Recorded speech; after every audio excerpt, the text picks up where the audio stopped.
నమస్తే సార్. నమస్తే అండి. మీ పేరు? నా పేరు దేవేంద్ర. ఏం పని చేస్తారు?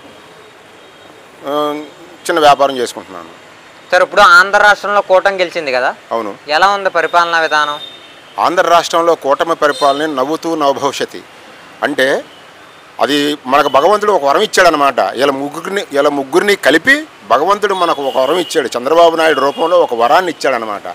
ఆ వరాన్ని మనం ఎలా వినియోగించుకుంటే అలా బాగుంటుంది. ఆ అద్భుతమైన పరిపాలన, ఇంతకు మించిన పరిపాలన ఎవరు కూడా చేయలేరు. ప్రపంచ మేధావుల్లో 7వ మేధావైన చంద్రబాబు నాయుడు ఇంత గొప్ప పరిపాలన అందిస్తున్నాడు. కాబట్టి మనం ఇంకొక 15-20 సంవత్సరాలు మనం ఆయనకు చేయూత ఇవ్వగలిగితే ఆంధ్ర రాష్ట్రం అద్భుతంగా ఉంటుందని చెప్పేసి నేను చెబుతున్నా. అంటే సార్, ప్రస్తుతం ఈ సంవత్సరంన్నర చంద్రబాబు గారు కూటమి ప్రభుత్వ పరిపాలనలోనే ఆంధ్ర రాష్ట్రాన్ని అప్పుల ఊబిలో ముంచేశారు వీళ్ళు అని చెప్పి వైసీపీ వారు వ్యాఖ్యలు చేస్తున్నారు. వాళ్ళ మాటలు అన్ని మాటలు గారడి మాటలు తప్ప ఏం లేదు. వాళ్ళ ఉనికిని కాపాడుకోవడం కోసం మాత్రమే వాళ్ళు ఏం చేయాలో అర్థం కాక ఈ రకంగా కొట్టుమిట్టాడుతున్నారు తప్ప వాళ్ళకి అసలు పరిపాలన మీద అవగాహన కానీ, ఈ రకంగా పరిపాలన చేయాలని కానీ, ఈ రకంగా ముందుకెళ్ళాలని కానీ, ఒక భవిష్యత్తు ప్రణాళికని కానీ వాళ్ళ దగ్గర అసలు సబ్జెక్టే లేదు. సబ్జెక్ట్ లేని మనుషులతో మనం ఏం మాట్లాడతాం? అందుగురించి ప్రజలు కూడా 11 ఇచ్చి పక్కన పెట్టారు. రేపు భవిష్యత్తులో 1 ఇస్తారో 0 ఇస్తారో కూడా తెలియదు. అది ఆయన 0 కోసమే చూస్తున్నాడేమో అని మనకు అనిపిస్తుంది. అంటే సార్, ఇప్పుడు ప్రస్తుతం వైజాగ్ రుషికొండ పేరుతో బాబు గారు కళ్యాణ్ గారు దోచుకుంటున్నారు అంటున్నారు. మరి దాని మీద మీ అభిప్రాయం ఏంటంటే సార్? ఏమండి, బాబు గారు ఉత్తరాంధ్ర మీద ఒక రకమైన ఫోకస్ పెట్టారు. ఉత్తరాంధ్ర అభివృద్ధి చేస్తే, అక్కడ ఉద్యోగ కల్పన చేస్తే, అక్కడ ఉన్న భావితరాల భవిష్యత్తు కోసం అక్కడ ఉన్నటువంటి వనరులను వాడుకోవడానికి అక్కడున్న అద్భుతమైన వనరులు ఉన్నాయి. విశాఖపట్నం ఉత్తరాంధ్రలో అద్భుతమైన వనరులు ఉన్నాయి. ఈ వనరులను వాడుకోవడంలో ఒక చంద్రబాబు నాయుడికి తప్ప ఎవరికీ తెలియదు. ఇంతకుముందు జగన్మోహన్ రెడ్డి గారు అక్కడ అతని A2ని పంపించారు కదా. ఆ A2 అక్కడ ఏం చేసేవారు? అన్నీ దోచుకొని విశాఖపట్నాన్ని సర్వనాశనం చేసేసారు.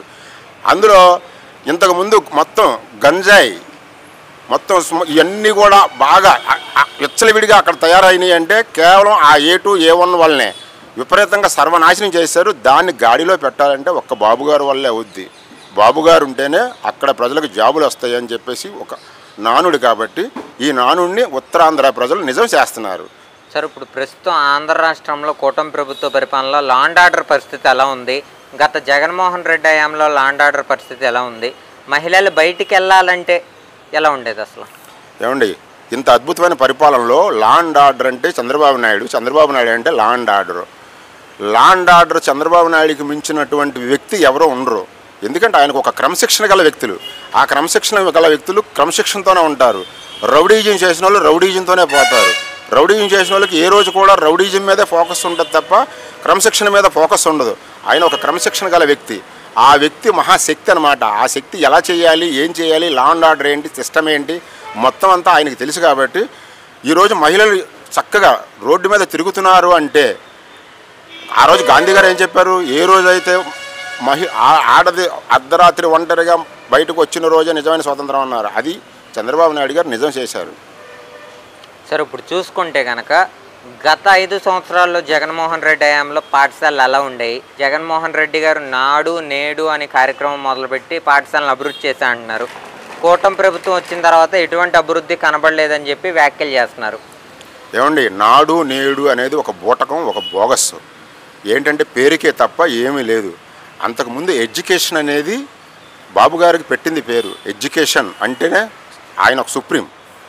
ఈరోజు లోకేష్ బాబు గారు అడ్మినిస్ట్రేషన్ ఆఫ్ ద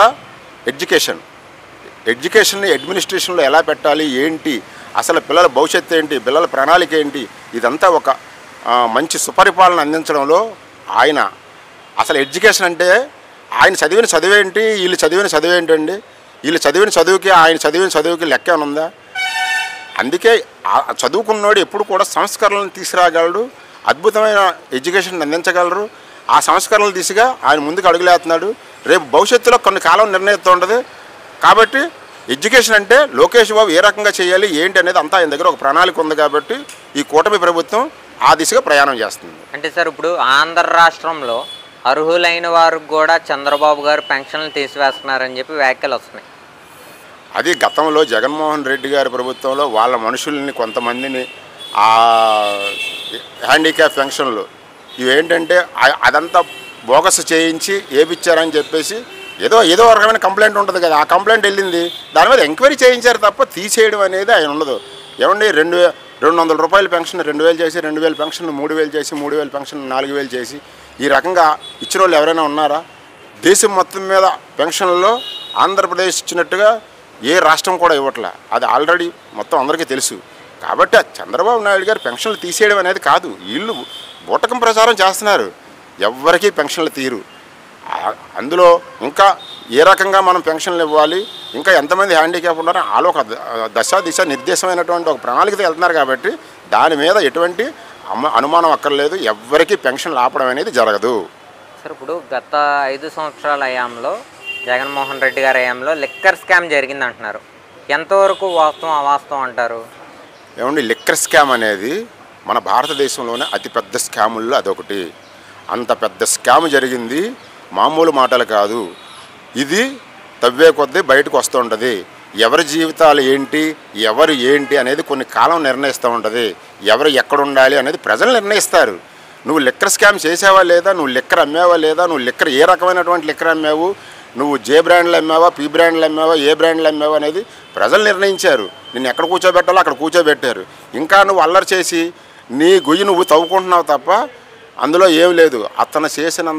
ఆయన చేసినటువంటి అంత పెద్ద లిక్కర్ స్కాము దేశం మొత్తం మీద ఇంతవరకు ఎవరో చేయలేదు. అంటే సార్ ఇప్పుడు చూసుకుంటే ఈ 5 సంవత్సరాల్లో కూటమి ప్రభుత్వం ఆంధ్ర రాష్ట్రాన్ని అభివృద్ధి బాటలో తీసుకెళ్ళి నిరుద్యోగులకు ఉద్యోగ అవకాశాలు కల్పించే అవకాశం ఉంటుందంటారా? ఏమండి, బాబు గారు, పవన్ కళ్యాణ్ గారు, లోకేష్ గారు, బీజేపీ ప్రభుత్వం, మొత్తం కూటమి ప్రభుత్వం 20 లక్షల ఉద్యోగాల కల్పనతో ముందుకెళ్తున్నారు. ఈ 20 లక్షల ఉద్యోగాలు ఏ రకంగా ఇవ్వాలి, ప్రణాళిక ఏంటి అన్నీ ఒక సిద్ధం చేసుకున్నారు. ఏ కంపెనీలు తీసుకొస్తున్నారు, ఏ రకంగా ప్రణాళిక సిద్ధం చేసుకుంటున్నారు అంతా ఏ రోజు అప్డేట్, ఏ రోజుకి ఆ రోజే మనకు అందుతుంది. ప్రపంచ దేశాల నుంచి కూడా దిగ్గజ సంస్థలను తీసుకొచ్చి మన విశాఖపట్నంలో ల్యాండ్ చేస్తున్నారు. ఏ రోజుకి ఎన్ని ఉద్యోగాలు ఇస్తున్నారు కూడా ప్రతిదీ అప్డేట్, ప్రతి మనిషికి అప్డేట్ తెలుస్తుంది. ఎవరికి వాళ్ళే చూసుకుంటున్నారు. ఈ 5 సంవత్సరాల్లో 20 లక్షల ఉద్యోగాలే కల్పనగా ప్రభుత్వం ముందుకెళ్తుంది.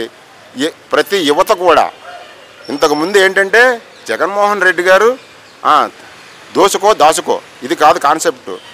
కూటమి ప్రభుత్వం కాన్సెప్ట్ ఏంటంటే ఉద్యోగ కల్పనే కాన్సెప్ట్. 20 లక్షల మందికి ఉద్యోగాలు ఇవ్వాలి, ఆ ప్రయత్నంతోనే వాళ్ళు ముందుకెళ్తున్నారు. సార్ ఇప్పుడు 2029లో జగన్మోహన్ రెడ్డి గారే మళ్ళీ సీఎం అని వ్యాఖ్యలు వస్తున్నాయి, ఎంతవరకు కరెక్ట్ అంటారు, ఎంతవరకు అది హాస్యాస్పదమైన డైలాగు. హాస్యాస్పదమైన డైలాగులతో మనం కాలం గడపొద్దు.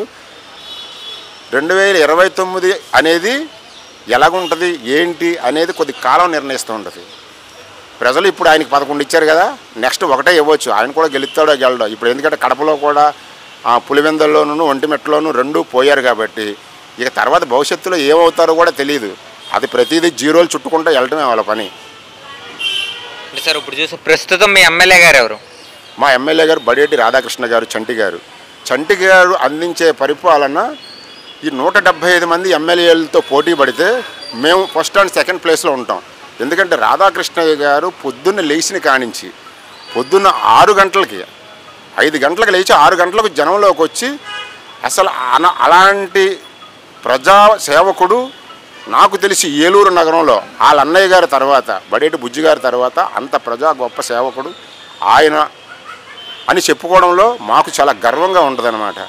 బడేటి రాధాకృష్ణయ్య గారు ప్రజల కోసం పడే పాటు, ఆయన లేచి చేసే సేవ, ఆయన ప్రజల కోసం స్పందించే స్పందన, ఆయన జనం కోసం స్పందించే టైము, ఆయన కేటాయించే టైము అవన్నీ చూస్తే అసలు చాలా ఆశ్చర్యకరమైన విషయం అనమాట. అంత కష్టపడే మనిషి ఇంకా మాకు భవిష్యత్తులో ఏ ఎమ్మెల్యే కూడా దొరకడేమో, అలాంటి మనిషి ఉండడేమో అనిపిస్తూ ఉంటుంది. అంత గొప్ప వ్యక్తి. సార్ ఫైనల్గా కూటమి ప్రభుత్వానికి 100కి ఎన్ని మార్కులు ఇస్తారు? కూటమి ప్రభుత్వానికి 100కి 100% ఇవ్వచ్చు. నేను ఇచ్చే మార్కులు అయితే 99, 100కి 99. Okay sir, thank you.